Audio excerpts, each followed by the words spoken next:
So my name is Alex Barrios. I work for the UK Transplant Center as a patient services advocate. I'm an advocate for patients who are dealing with kidney disease.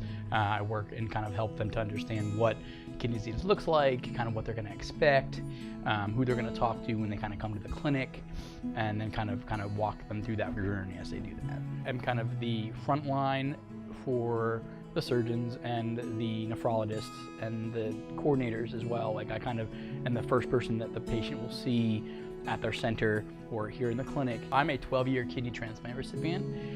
So as a 12-year kidney transplant recipient, I felt like I can kind of meet where the patients are. I moved to Kentucky when I was 26 and found that I had was having some what I thought was food poisoning issues and went to a doctor's office and they were doing blood pressure screenings, and I was like, I'm gonna check it out and just see what it was. Well, it was very, very, very high. It was like 210 over 130. I was there in the hospital for 3 days before they did an ultrasound, found out that the kidney, I was only born with one kidney, and with that one kidney, it did the work of what 2 kidneys do for somebody who's normal. So I had to kind of navigate an understanding that I was going to need a kidney transplant. I had to start dialysis pretty quickly. Within, I think, 6 weeks of my diagnosis, I was on dialysis, and started that process.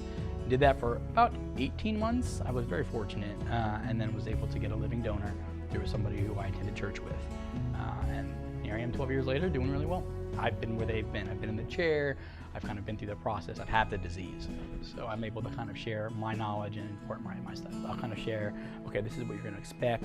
You're going to have technicians, you're going to have social workers kind of coming to talk to you about what to expect and kind of how you're feeling on a day-to-day basis. Knowing that their stories are all different and being able to kind of know that like I can sit with them and have one patient who might be really ecstatic about maybe getting ready for a transplant to somebody who might need just kind of some coaching and some kind of prodding about kind of talking about that. So every day I'm meeting different folks from different walks of life. I travel.